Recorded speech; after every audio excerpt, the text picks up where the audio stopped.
Hello everyone, my name is Chris McIntyre, and I am the Public Information Officer for the Idaho 3%. I would like to share a few thoughts with you today. These are thoughts not only from my personal life, but also from the observations of the world around me, especially from this week. Our lives can become so chaotic to where we forget our priorities, and we tend to focus on aspects of life that warrant no attention at all. It is my hope that what I have written will help you realign and become grounded again. Today, I want to talk about feeling alone, insignificant, and unable to truly make a change that is worthwhile. I want to talk about feeling that you are simply overwhelmed as to what to do about this country being erased. Your mind is splitting in two. Your foundation feels if it is crumbling. Your way of life is being infiltrated on all fronts. Your culture is being deliberately diluted, forgotten, and obliterated. And the importance of you as a human being is being overlooked, and you're beginning to lose ground. Feeling as if everything that you've worked for in life, everything you've taught your children, the time, even the limbs that you may have sacrificed defending this country, are being erased. I talk to 3%ers and non-members alike every week who feel too small to make a difference, the task too daunting and too complex to even attempt.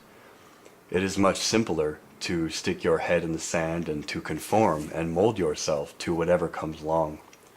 They are frustrated by the inability and even outright refusal of their elected officials to adequately represent them in office, and at the same time, the apathetic behaviors and attitudes of their neighbors. But let me tell you this: you are not alone, because I believe in you, because I need you. There was a time when all of my peers were out living their college years. Partying, drinking, and failing classes were apparently the new definition of higher learning.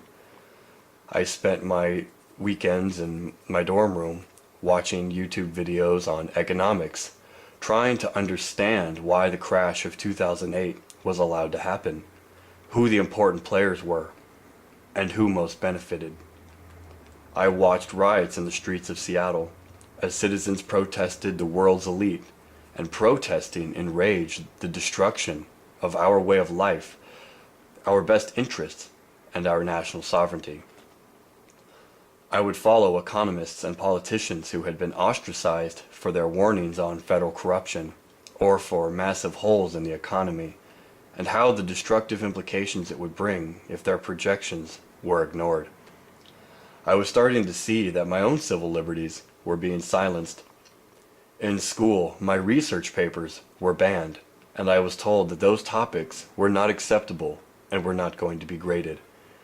After a while, absorbing the chaos around me, I would shut down my computer and stare blankly out my 12th story window and wondered if there was anything that I could do, if anything. I was too small to make a difference. The world was out of my hand. The activist groups were too few and far between, and even misguided and tended to mirror the violence of those who were taking their freedoms away. My peers were clueless, sheep, completely oblivious. I was mocked for my views by students and teachers alike. Even though I knew this country was losing itself, no one knew the meaning of loyalty anymore, or what it meant to lead a life of principle. I knew that I was not a conspiracy theorist. The politicians, the economic system, our justice system, and our international affairs, all of them were leading us down a path of darkness. I saw the world around me and knew in my heart that it was wrong. I went through the next 7 years as the odd one out. They would say, "That's just Chris being paranoid again. You're reading too much into it. You're just angry at the world." And eventually, I believed them. I had no voice. there was something wrong with me. That is, until I found you. And now, I've been put in charge as our voice. Ironic. But I can't do it alone, and I don't need to. If you're afraid to be outspoken, I have some advice for you. Advice I wish I would have been given a long time ago. And that is to stop. Stop being afraid. Life is too short to be afraid. If you think that social media is enough, if you think that social media activism counts as participation, you're wrong. Get out there. Stand next to me. We magnify our intention and our truth when we align ourselves with those who are also on the same path to freedom, liberty, and righteousness. The only person that should care about what you think is you. Your brothers and sisters support you. I support you. I'm fighting for you. I type for you. I speak for you. I work for you. You are not alone. I don't care if you're 21 or if you're 81. The idea is the same. I don't care if you're part of the 3%, an oath keeper, part of the Occupy movement, anonymous, Tea Partier, conservative, Republican, Democrat, militia, or a YouTube researcher. It makes no difference if you're a police officer, first responder, firefighter, or if you just have a support sticker on your vehicle. It doesn't matter. We all play different roles. The idea is the same, just a different uniform, a different method. Some of us will read until our eyes fall out, just to gain an understanding of the world so we can figure out where the hell we went wrong. Some of us go to work so we can feed our families and maintain the American way of life so that it does not fade into obscurity. There is an agenda to erase this country, to erase you, to bury the passions and the foundation that built the exemplary vision of freedom, the freedom which lives in every citizen of this great republic. Individual liberty is not a catchphrase. It is not a logo or a fashion trend. The very definition of these terms is written into the very fabric of what it means to be human. Why, I ask, is it easier to rally 1,000 people behind hate and prejudice than it is for rational thought, reason, liberty, and love? 800,000 people amassing in the streets for a football team. This cultish following and parading behind the victories of others does nothing to enrich our own lives. We boast as if we've had a hand in the success. Why not the same effort for liberty? Why not also for the Constitution? They're asleep. They've forgotten their own pride and instead pray their team will win and then proceed to paint their own self-image in the color of a jersey. Ludicrous. Family time, which used to be sacred, is being replaced with Facebook scrolling and a cultish following of sports teams, all of which come with the logos, symbols, chants, and apparel that are beginning to form the bulk of our false identity. America needs a resurgence of critical thinking, of intellectual analysis, and above all, patriotism. When we fly the American flag as a citizen, it is for a very different reason than when a politician flies the flag. Contrary to popular belief, America is not a flag. America is not who controls the Senate or the House of Representatives. America is not even a color. America is a blood-stained, passionate idea, a monumental force of righteous indignance that has, for over 2 centuries, resisted the tyrannical nature of centralized power and the ever-tightening grip on the ability to protect your family. America is not something to be sensationalized, commercialized, individually wrapped, and sold on the shelf in your favorite flavor. America's economic, corporate, and political systems have been bought long ago, but our blood and our sweat cannot be bought. Its only price is our lives. What is America? America is a dirty pair of boots, a truck that will not always start, a desire to succeed and do right by your family. And America is a 2-inch spread at 400 yards. The current methods of eroding the Constitution, subverting the rule of law, and defining patriotism as an act of domestic terrorism are the direct result of either blind ignorance or malicious intent by those we have elected to office, both of which are unacceptable and abhorrent, and must be reversed at all costs if we have any hope of reclaiming this country. There is a war for your mind, for your soul, and for your livelihoods. An information war which is taking place in your mind. And most of the casualties are on your side. Overproduced TV shows with zero to little intellectual substance, mass media, entertainment television, football teams, celebrity gossip, and 25 flavors of everything are all distractions designed to pull you away and distract you from your family. They skew your priorities and they weaken your connection with God. The ultimate goal is to cram your mind with as much crap as possible so that there is no room for patriotism, no room for love of country, no room for critical analysis. It will be inched out of your mind slowly but surely, and after a time you will begin to forget, even despise the foundations and principles that built the country, that gave you the freedom to ask the most important question: why? You will no longer ask questions or demand accountability from your elected officials when your stomach is full of Doritos and your thoughts are filled with statistics from last night's game. At this point, you will have become too comfortable. You will have become too docile to be aware that your country is being hacked, slashed, packaged, and sold off to the highest bidder. As the feeling of America drains out of your awareness, they will implement a one-size-fits-all socialist collectivist nightmare, and you will buy it.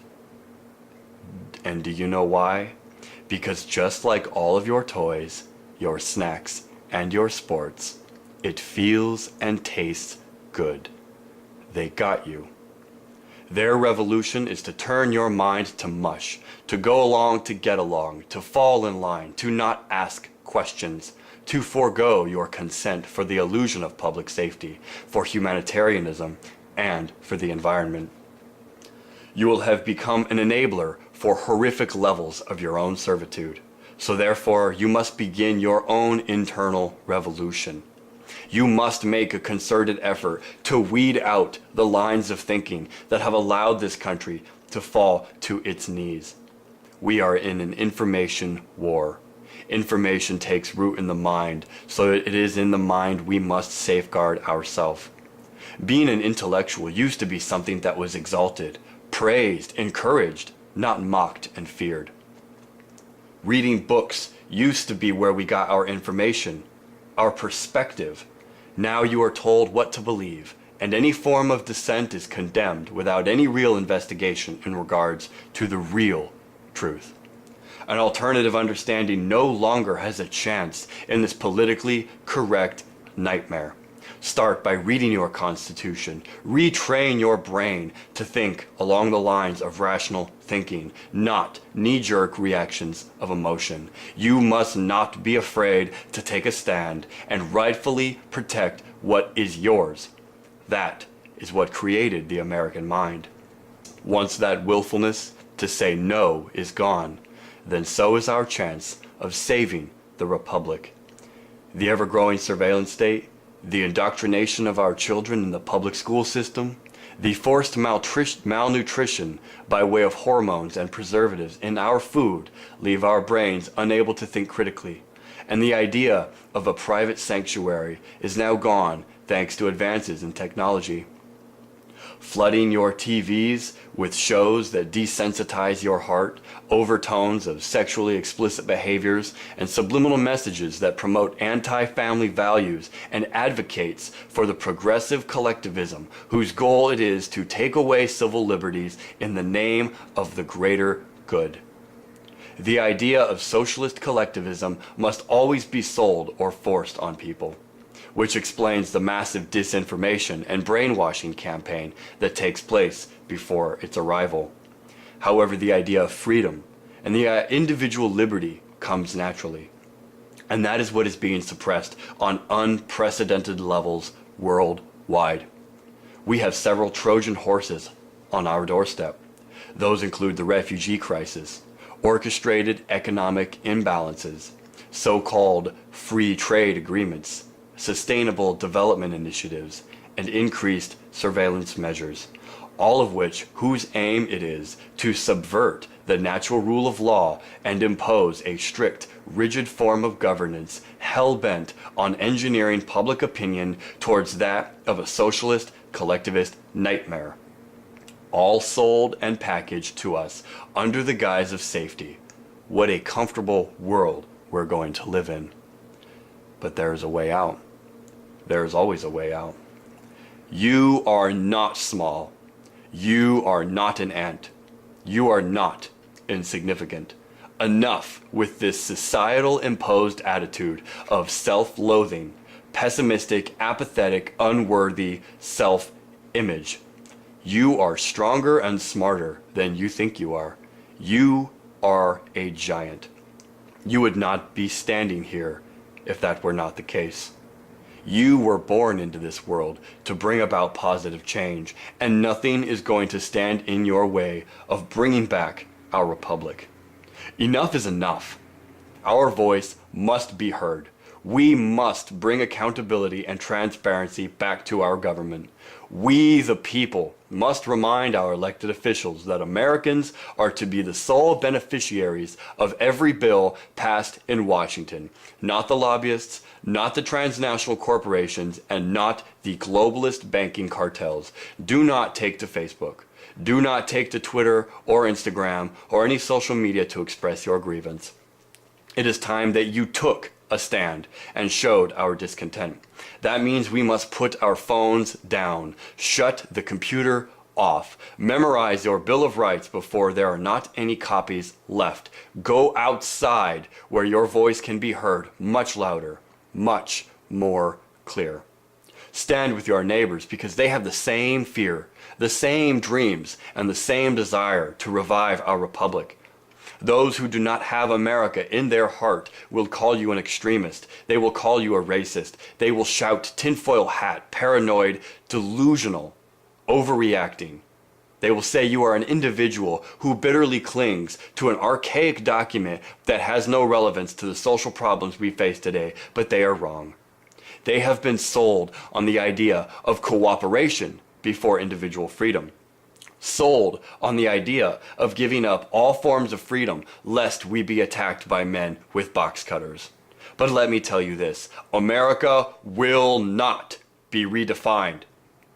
This is about more than just the Constitution. This is about more than God-given rights. This is about being a free society, a free people, a free civilization, one that focuses on the inherent value and worth of human life, not one that is hell-bent on destroying the ability for each and every man, woman, and child to carve out their own destiny according to their own truth. Stand up and be counted. So today, I leave you with these thoughts and hope that you will re-examine yourself and ask, why? Why do I stand? Who do I want to become? You can do this because I believe in you.